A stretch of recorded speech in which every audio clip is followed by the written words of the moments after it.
And Jenny, I will turn it over to you to take it away and kick us off. Thank you. So as always, we try and make the picture as relevant as possible. Gina and I were very excited to be allowed back to campus and into our face-to-face classes. So if you've made it to one of those, thank you. If you haven't yet, know that we are there and we're back.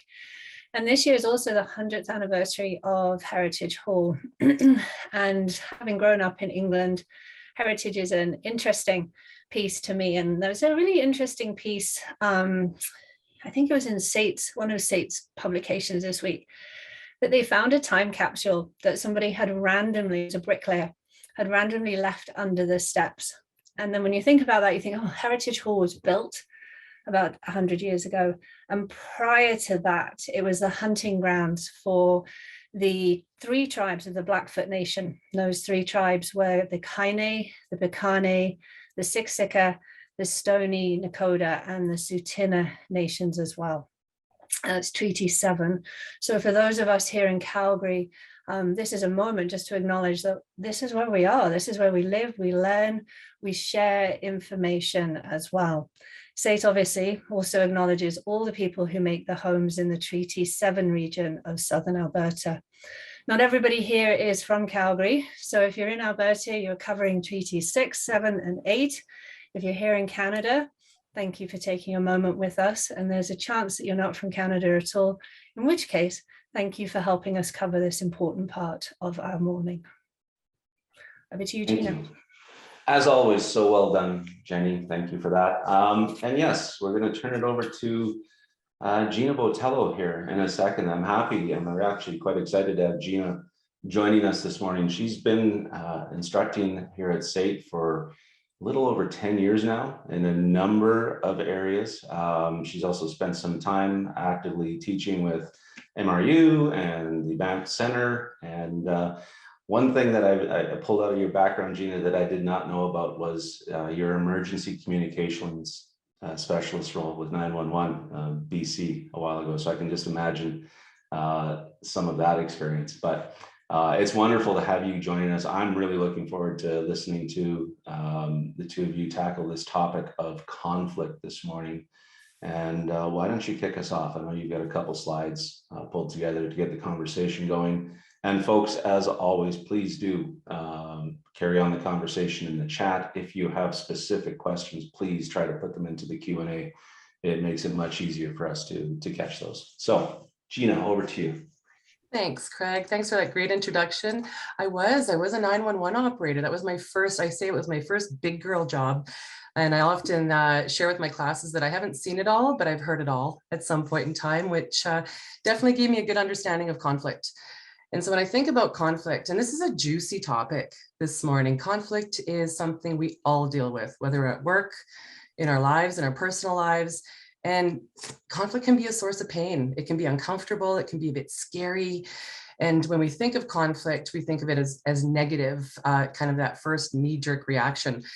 And yet, and we also go to great lengths to avoid it. Typically, generally speaking, we deal with conflict in one of 3 ways. We either avoid it, face it and handle it poorly. Well, that didn't go so well. And we face it and handle it well.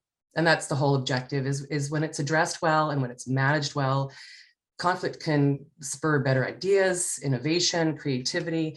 And really, when you think about a relationship, once you've had conflict, that relationship grows. And when teams go through conflict, they grow. And so we kind of just, on a high level, I'm thinking about leaders managing conflict. Leaders spend up to about 3.5 hours a week managing conflict. We're dealing with conflict or maybe avoiding it. And so again, we think about what conflict is. And if we simplify it and take that scary piece out, conflict is about different needs, different information, different perceptions, different knowledge, different values.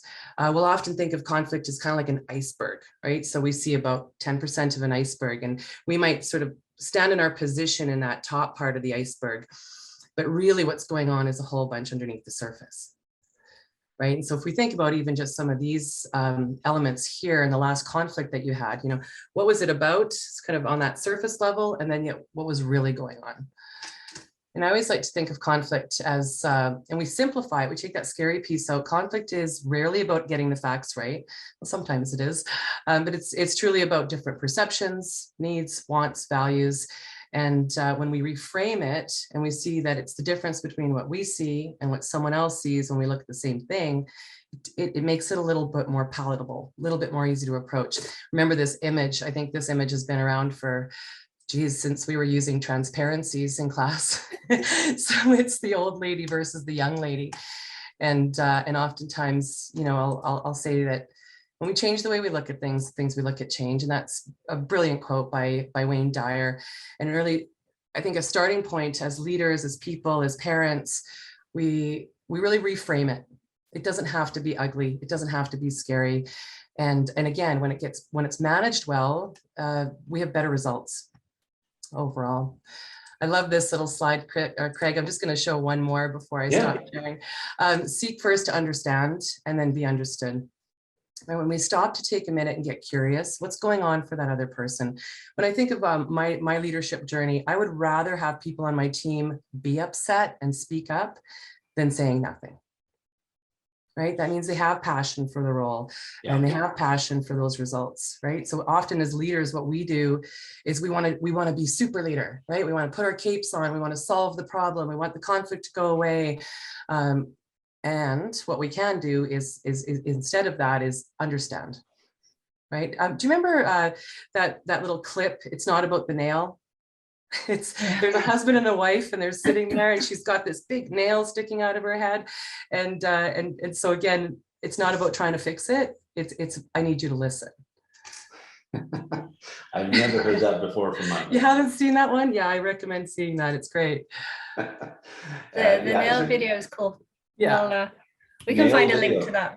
Yeah, we'll find a link to it for those who haven't seen Thought it. about the nail. Yeah. So, Gina, I think there's some really big parts to everything that we just heard. Thank you. It was a very cool introduction. And one of the things that stands out and actually came up this week in someone I was talking to is that piece about values and how values sort of press our buttons. We have our values, we stick to them so tightly. And when somebody doesn't operate within the way that we see the world, it causes that emotional intensity. Absolutely. And so, you know, I'm curious, how do we sort of shift that mindset? Like, what's the easiest way for leaders? You think that somebody is lazy because you have a huge work ethic value, and then you're seeing them as lazy. That ups your emotional intensity, and we want to go in to win, I think, is the danger. And so there has to be a piece in that shifting mindset. How do we approach that conversation with the right mindset? That is a brilliant question, Jenny. I think first of all, it's dialing down the judgment. Okay. I think it's about being self-aware. You know, what am I doing? What am I projecting? What am I looking for? If I have a judgment against you, or if I have a way that I'm seeing you, and I will continue to collect more evidence for that. Yeah. Right. And so if I understand, what are your values? You know, timelines can be one of the biggest sources of conflict at work. Right? What in terms of timelines, are you a get it done person? You know, are you that driver style in the context of track and social styles, or are you an analytical? Right? There's going to be some conflict in terms of I value getting it right.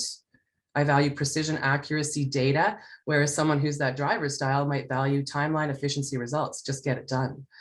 Right? So I think getting curious about what someone's values are, getting curious about expectations, you know, at the onset of a project, talking about all of these things, kind of having a pre-mortem before something even we get off the ground with our project. I love that idea. Yeah. So that pre-mortem's a really cool piece, and getting curious ahead of time. There's that old adage, ask 2 questions before your own opinion even begins to surface. And it's so easy for us to say here and so hard to do in practice, especially when it's something that you're really, really tight to. Yeah. I think the other piece that's really important there for people listening that you just mentioned is what am I going in for? And so another sort of flag that we can raise there is, if you're going in for the win, you're probably not ready to have that conversation yet. That's right. And that's a difficult one too, especially when we're caught on that hamster wheel of sort of anger, reaction. recover, anger, reaction, recover. It's hard to pull ourselves away from that piece. Well, I think to adding to that, Jenny, is understanding that anger is a secondary emotion. It's a lot easier for me to express anger, and yet really what's going on, again, if we take that iceberg concept, I might be jealous, I might be disappointed, I could be feeling a whole bunch of other things, but it's easier to say I'm angry and stay in that little cycle than to kind of be vulnerable and express that. That takes a lot of psychological safety, that takes trust, right, in terms of building that. And many of us have only ever been taught to grow up through anger. Sorry, Craig. No, it's okay. Finish that thought. I have, I think. Okay. I was going to say, lots of great starts here. And there's a couple things I think I might like to come back on when we talk about the role of a leader in all of this. But let's just quickly, there is a question here, maybe we'll just address that first. And it is specifically, why is anger a secondary emotion? So maybe just, if we could just double click on that and refine it, and then I'll come back to the question I wanted to ask. Well, when you think about expressing yourself, it tends to be easier. And again, I'm talking about that surface level. It's easier for me to say, I'm really upset, I'm really angry about this, than saying, I feel jealous, or I feel fearful, or I am disappointed. Well, maybe not so much disappointed. And so again, we express it outwardly. We might project that outwardly because we're protecting ourselves, right? Maybe I don't feel safe enough to be fully vulnerable and share what's really going on for me. I think the biggest piece in there is the protection. And so when we're operating in that sort of threat mode, our biggest need is to protect ourselves. That's right. And so when we do that, we're not going to tell you what's underneath. The other way to think of it in that secondary emotion is a blanket emotion. So anger always covers an unmet need or an unmet want. As Gina said, that jealousy, guilt, shame, whatever it might be, it just blankets it. And I can conceal from you what the real problem is, or what the real unmet need is, what the real unmet want is. And we spend a lot of energy day to day keeping stuff hidden. Yeah. And that's actually, it's quite a waste of energy when you say it that way, but it's our default, I think. Yeah. Perfect. Well, to protect ourselves. Yeah.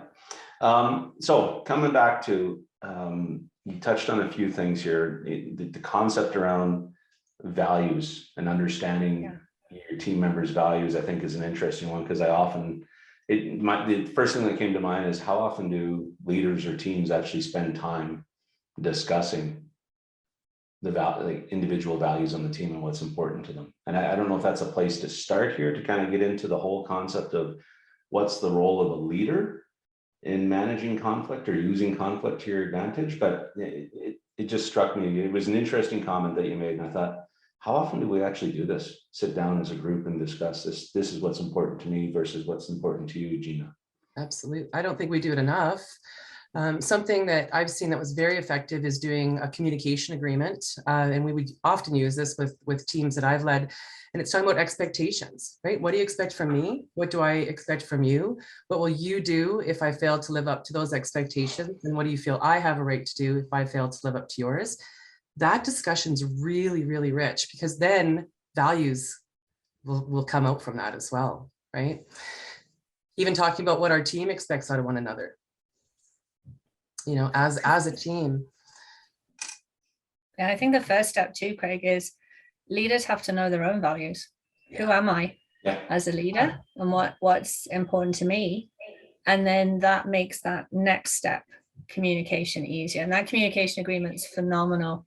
Gina, I've seen it, and it works really, really well. And it's simply breaking down, you know, here's who I am and here's what you can expect. We spend years trying to find that stuff out about people. Absolutely. And we could do it so easily within, you know, 1-2 conversations as well.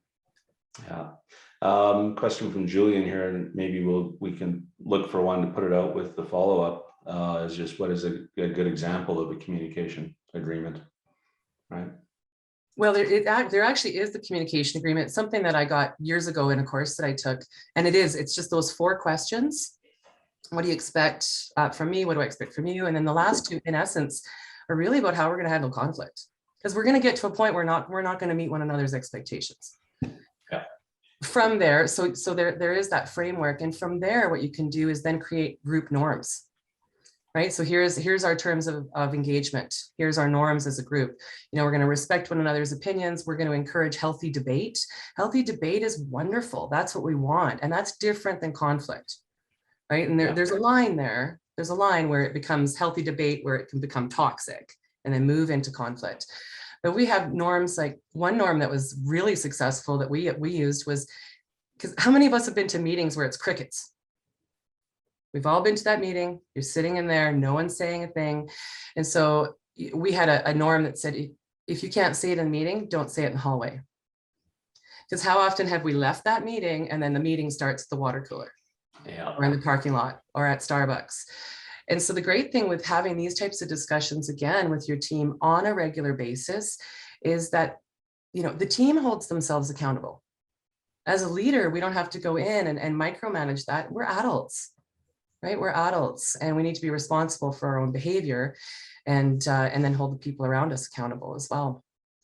Yeah, I love that. My biggest pet peeve in the world is meetings that start after the meeting is over.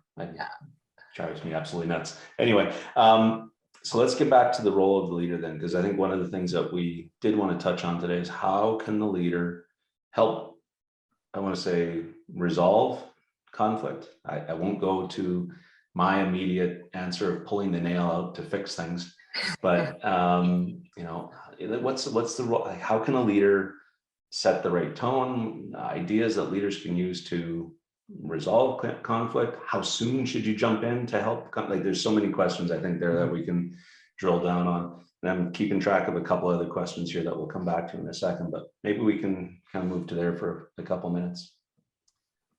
Lots there.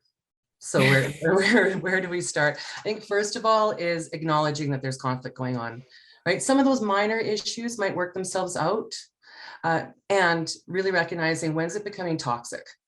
Is my team, am I seeing certain behaviors? Are people lashing out? Am I seeing more of an increase in absenteeism? Are people putting in, they're not putting in that discretionary effort, they're putting in that basic effort. So first of all, really looking at and examining and observing the team. Don't ignore the conflict, right? If it's gotten to a point of it being unhealthy, we need to address it.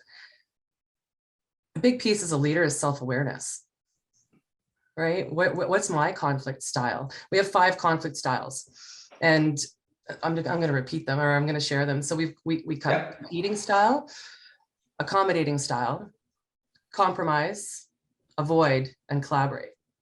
And we might have this unconscious, this unconscious behavior that we go into avoiding style. Again, that comes right back to some of how we've been socialized and what we've learned about conflict. And so understanding yourself, understanding your own conflict style, understanding what's the styles of the people on the team, not ignoring the conflict. And then once we have that, that's all kind of that first step of interest-based conflict management, right? From there, it's all about preparation and pre-work. And then I can go in and create that safe space. Find out what the root of the conflict is. Find out where we can, look for common ground. Right? And when we think about conflict on a team as a leader, there's got to be common ground, right? We're working towards the same results. We just might have a very different way of getting there. So, at a real surface level. Yeah. Jenny, any thoughts on that? And Gina, while Jenny's sharing her thoughts, maybe you just can pull up that slide on the conflict styles, because I'm sure we're going to have a couple of questions on it. I think from 2 things from that leader's perspective, especially with those complex styles in mind too, is know your people. So we do all approach conflict very differently, but we all have access to these 5 styles. We just usually have a preference of 1 or 2 of them. And then the second and third thing for leaders is, 1, be present. Because if we're conscious of what's going on, as Gina said, recognize that there's conflict, which means actually pay attention. Because if you're listening, you're going to hear what that conflict is. They might be in that emotional intensity state where they're just chucking sentences at each other. but you're not in there. You don't have to wear their emotions. So you can actually hear and listen. What is the unmet need or the unmet want that's actually driving it? And the other thing is never about the people. It always needs to be about the task. And so, in my mind, the second that it becomes personal, that's a really good time to step in, because we want the creative abrasion or the intellectual friction to be right up there, but we need that social friction to be much, much lower as well. Creative abrasion. I love that. It's a great term, isn't it? It's not mine. I can never say it's mine. But I can't tell you whose it is either. There you go. No, there's just a couple comments here. Challenge ideas, not people. Yeah. I think that's really important. I think one thing for me that is interesting in the environment that we're in right now is, and it's nonverbal cues, I think Tom put in here, is watching for those. Yeah. Difficult to do in this environment that we're in right now, right? Much easier when you're face to face in a meeting room, but in this virtual world now, Zoom conflicts are an interesting one, because you can always just go click and that's that, right? Yeah. So anyway, that's just, there's a few questions here that I think we should get to, but any final thoughts on the conflict styles before I pop to the questions, Gina? Thank you for pulling that up. I thought I was anticipating the question coming in the chat of, can you please repeat them? So I think just to close the conflict style off is understanding where your comfort zone is. Right. So knowing that we all approach conflict differently. There's no right way, there's no wrong way, there's no one style that's better than the other. They all are useful in different situations. I'll often joke in class that I'll use all 5 styles before I get my daughter off to school in the morning. So that's all done before 7:30 sometimes. That's fine. Okay, question here. What tips do you have for a leadership team that constantly lives in a state of unexpressed conflict? Some teams don't welcome that conversation and even deny there is conflict if it's brought up. You are told you create a problem by suggesting there is a problem. That's a juicy one. Yep. Well, first of all, come to SAIT and take conflict management with us. That's my first suggestion. I think there's a few pieces here. There's different tools that can be used. So first of all, we have some of these same approaches, right? Yeah. Understanding that common ground, realizing that as a leadership team, we are working towards the same goals. Look for evidence of someone's goodness. Right. Again, we continue to look for that evidence where people are being a pain. I don't think we gotta get out of bed in the morning wanting to make someone's life miserable. Right. We're all wanting to have our own needs met. We're all putting our best foot forward, hopefully. Doing activities like Jenny and I have been really passionate about Lumina, and there's something called Lumina Spark, and you can do a team wheel. Right. So taking a look as a team, having your team together, where does our team sit when we're overextended? And then that can provide some aha moments. All right, so now I understand that person, this is how they show up when they're overextended. And this is where we are as a team when we're overextended. I wish there was a flow chart, Craig, where, Craig says this, Jenny replies this way, and then Gina replies this way. And there isn't one, right? There's a whole bunch of tools. I mean, thing is your world best. Where some of these things might land and where some might not land. And it's also about getting out of your comfort zone, right? Yeah. Definition of insanity, right? Same things over and over again. So we need to do something different. Yeah. Jenny? Yeah, I think too, in that situation where you've got a group of leaders that are struggling there, is if we peel it back even further, is, what's their social capital like? Do they actually know each other? And maybe the direction to start with is, who are you as a person? Because when I know you, if we're in the workplace and I lead a team, Craig, you lead a team, and Gina, you lead a team, and we've all got KPIs or whatever that compete against each other, it's really, really difficult for us to find that common ground because we're battling for our team the whole time. But if we know each other as people and we sort of build that relationship, the candor becomes easier. When the social capital is higher, the candor becomes easier. And then the other part, and this keeps popping up in the chat, and I love that people recognize this, psychological safety. And that doesn't happen in a heartbeat either. We have to take the time to build that. That's an intentional cultural shift. And then we're looking at time here before we can even begin to build those pieces up. Yeah, and the underpinning of trust in all of that as well, right? And I Yes. come back, you made me think of something, Jenny, there. I come back to something that you always say is have the conversation, right? Oh, yeah. So in that question, I'm not sure if you're the member of that leadership team or if you're somebody reporting into that leadership team. If you're a member of that leadership team and you're noticing this about your group, I think you have to decide if that's a political conversation you can have with your peers. If you're reporting to that group, that could be a little bit more challenging.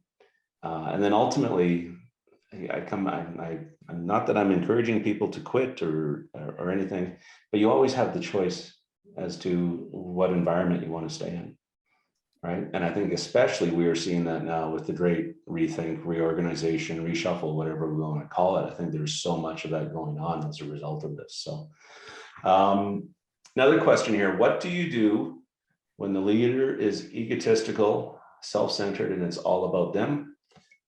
It brings out competing in some people and avoiding in the majority of the group. That's another good one. Welcome to Friday morning, Gina. Woo! So again, I'm just gonna anchor on to your last statement, Craig. Thinking about there's 4 fits, right? So there's 4 fits for an employee and an employer to have good working synergy: fit with the job, fit with the team, fit with the leader, and fit with the organization. And when we think about times that we haven't been happy at work, I would guess that 1 or 2 or 3 of those fits weren't there.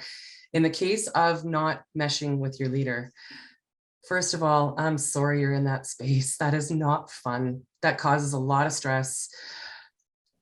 I've had the experience, and I flipped the script. So I used the communication agreement with my leader.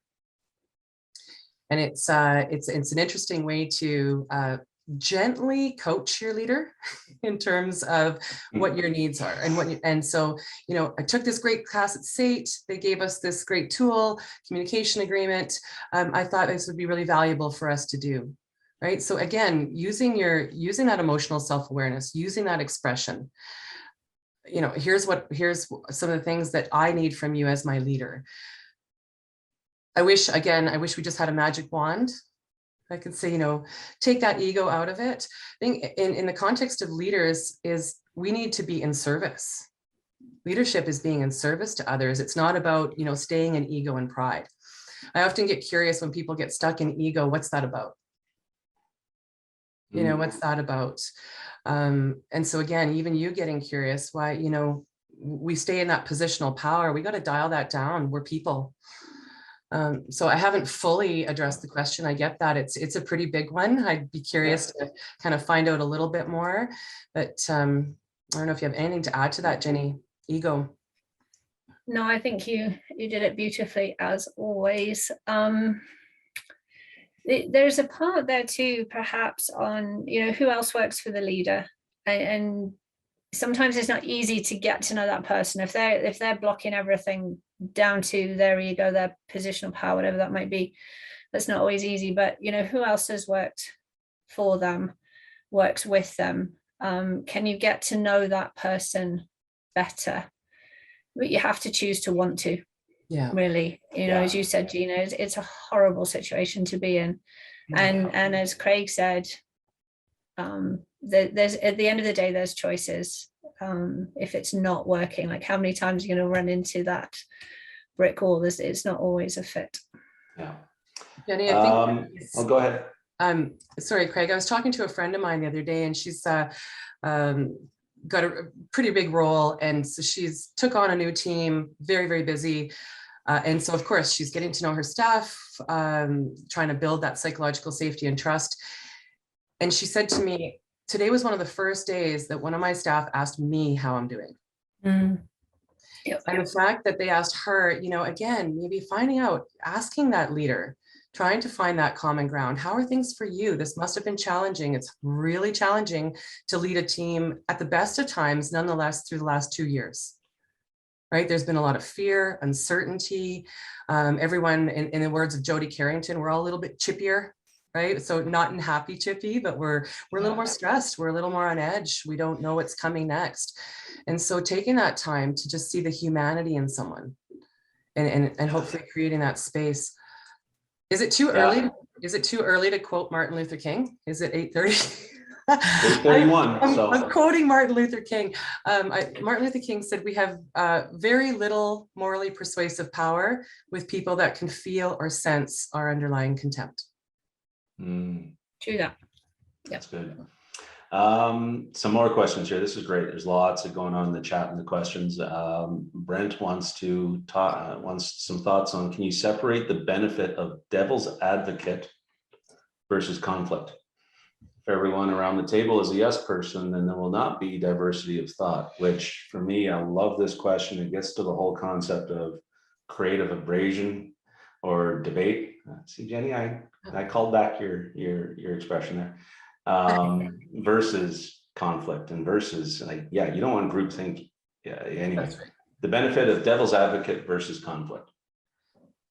Well, I think one of the benefits, and Jenny, I'll turn this over to you as well to get your input. My initial thought is more ideas, right? Let's take a concept. Let's look at a different way of doing this, becoming more efficient, more productive.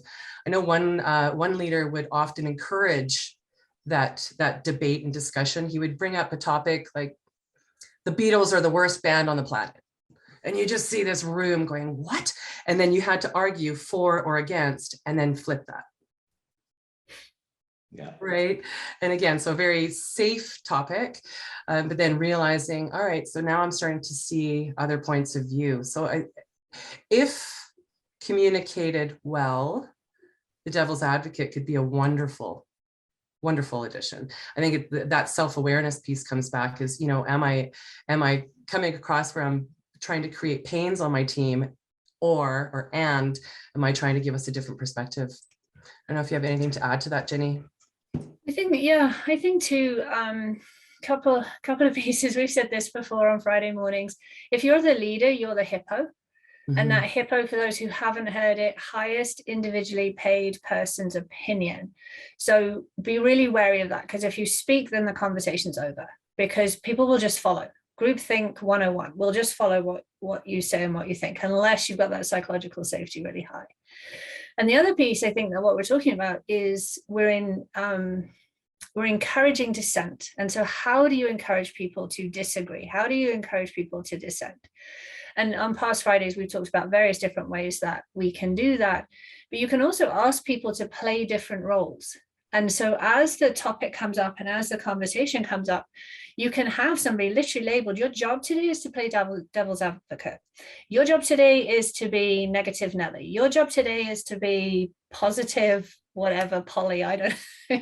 But give people the roles to play and then switch the roles regularly. You don't want the same person having to be negative Nelly the whole time, but just you build the momentum and people get used to, well, okay, I have to play Nelly today. This is what that kind of person would say. And I think there's a part in there, give them the option to give their real thoughts on perspective on that too, but they need to play that role as well. And then we build up the environment where that conversation is actually healthy. Yeah. The other thing we've seen is that the empty chair, isn't it? So what's the empty chair in the meeting? Who is that? What would their perspective be? Can anybody speak from that perspective? And it feels a little junior high school, but what we're really doing is opening the doors to say, it is okay to give us a different version of this. And then as you move along, it starts with the leader saying, I have a story that I'm telling myself, but I need to know everybody else's version. And it's healthy if our stories and perspectives are completely different. Let's hear them.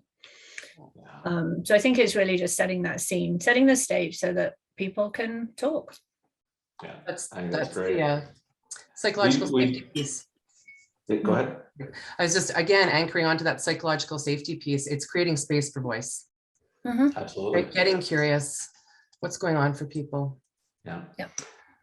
So we have about 10 minutes left and a good half dozen questions here in the Q&A. So maybe we'll try be here all day. Yes, maybe we'll try to go into a little bit of a rapid fire. But any tips for drawing out a hidden conflict?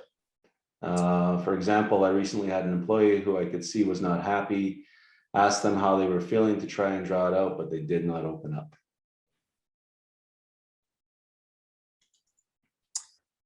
Again, this comes back to creating trust, right? Sitting with that piece. How much trust is happening? And we don't know what's going on in people's personal lives. Maybe they're not ready to share. I think as a leader, it's again, holding that space. You know, my experience of you last week was that you weren't quite yourself. And again, you know your world best. That might not be the right words, but you know, stating the observation, what's going on for you. And I'm gonna say, I'm here to support you. I'm always here to hold space for you, right? That can be a tough one, because again, we all have something going on, and I might not want people at work to know what's going on. So assuming positive intent. And we I like that expression. Yeah. I love that expression, my experience of you. I think that I'm not quite sure I've heard it phrased that way before. I really like that. And I think my thought on it too is we're all going to have days, right? Jenny also likes to talk about the fact we all have our story. Yeah. Right? We don't know what it is. And I can't believe I haven't messed up the Jenny and Gina part yet. So I'm pretty happy about that. I just jinxed it though. But you know, I think the key in that one is if it's not affecting performance, people are allowed to have bad days, right? And if it starts to become something where it is affecting performance, that very much becomes a different conversation, I think. But somebody's going to have a day or two. Yeah. To your point, you don't know what's going on there. So, Craig, there's more organizations. Sorry, Jenny, I just have so much to say this morning. But there's a few organizations that actually have a program called Not Myself Today. Yeah. Yeah, and so people actually will, if they would like, put it in their cubicle when we were face to face, or have a pin. And I know, you know, guys out in the field as well, or folks out in the field, you know, I'm not myself today. And there was a common language within the organization that is, number one, honored, accepted, and there was a certain framework as to if someone, you know, had that, then we would approach gently. When coming into a meeting where you know conflict exists, what have you done or what can you do to de-escalate the tension? Acknowledge it. Yeah. Acknowledge it. You know, that elephant in the room, we all know it's there. We all feel it. We all see it. And so number one, acknowledge, you know, I can appreciate that our team, we haven't quite been all on the same page. And that's okay. Conflict, we're going to have a difference of opinion. And so first of all, what we want to do is create a space where we feel safe enough to engage in healthy conflict. We can't do that unless we have trust. I'm just seeing a quick note. We need to name it to tame it. Yeah. And, you know, and when people are acknowledged, when people are seen, they will rise. And again, that comes from Jody Carrington. And again, acknowledging the conflict and then using it. We're going to talk about this as we wrap up today, but use it, don't diffuse it.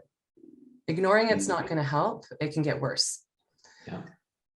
I think there's an important piece there though in the language as a leader, and really being observant of the language that you're using so that we're not putting people into blame, shame, or judgment just by starting that conversation. Simple, it's in the language that we use. And the second piece, as you said, Gina, you know, we set the stage. Okay, where are the boundaries in this conversation? But in that creating space for voice, careful as to who talks first.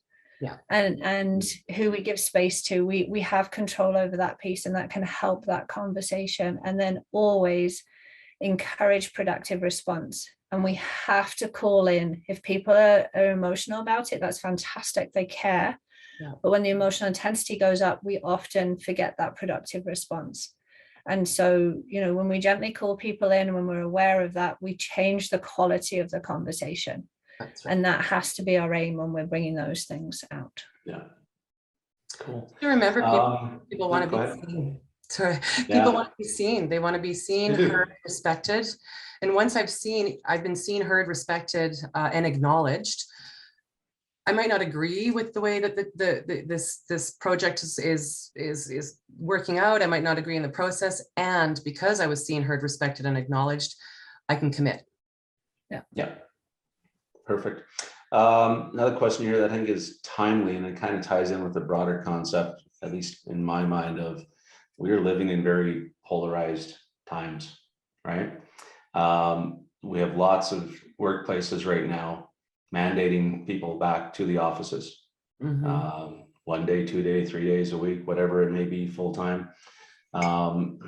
Thoughts around, the back to work mandates and that the potential conflict that it's creating, and how to kind of walk through that scenario.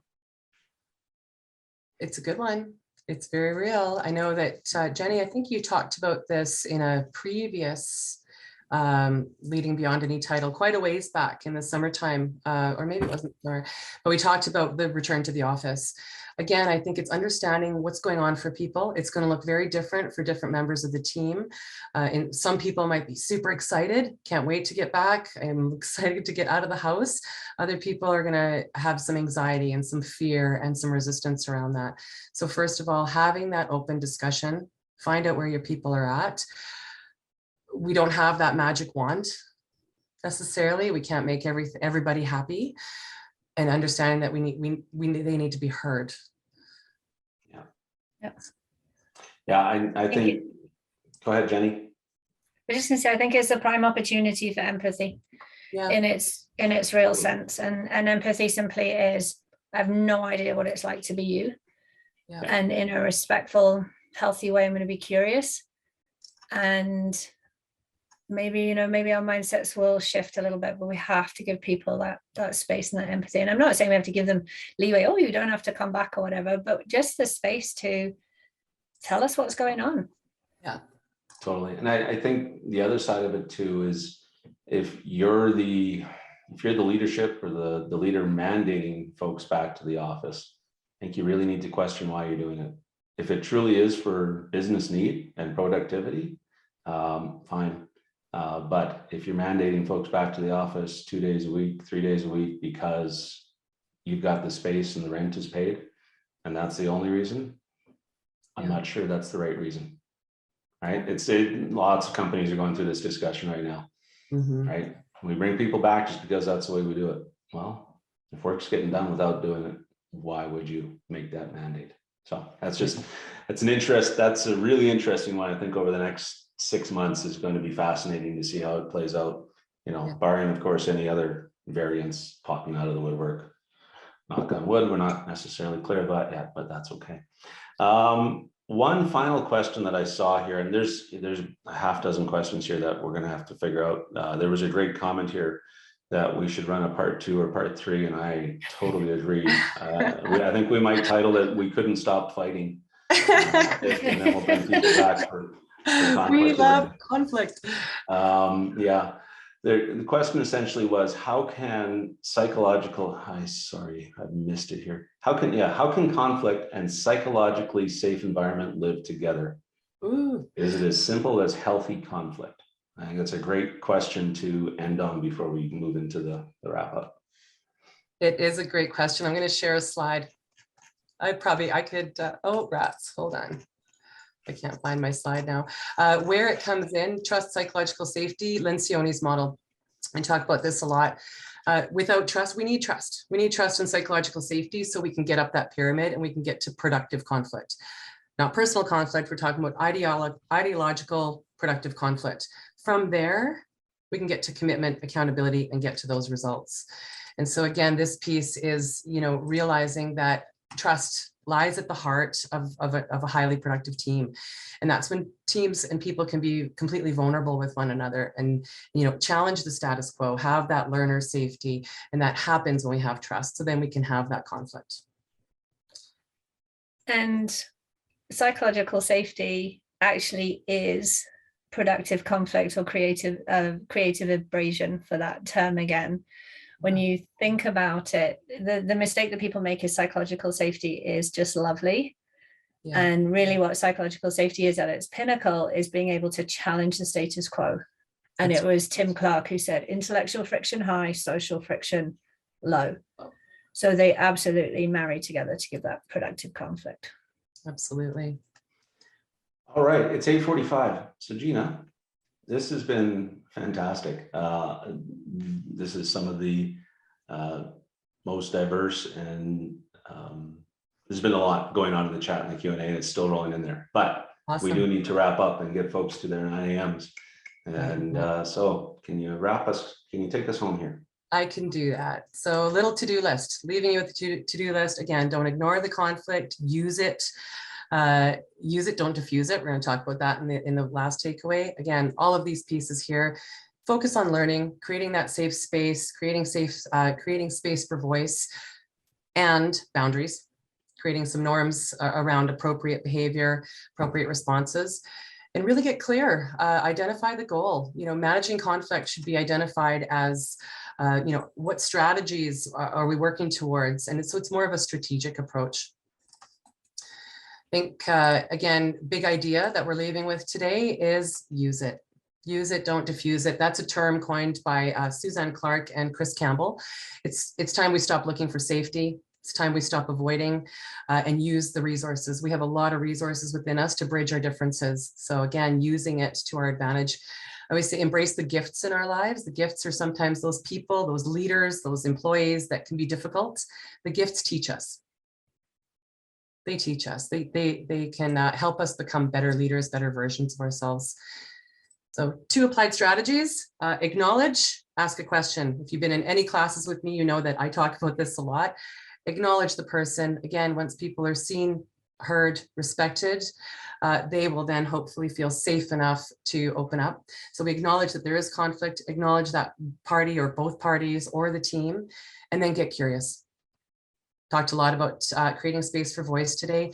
A leader speaks last, and a leader asks great questions.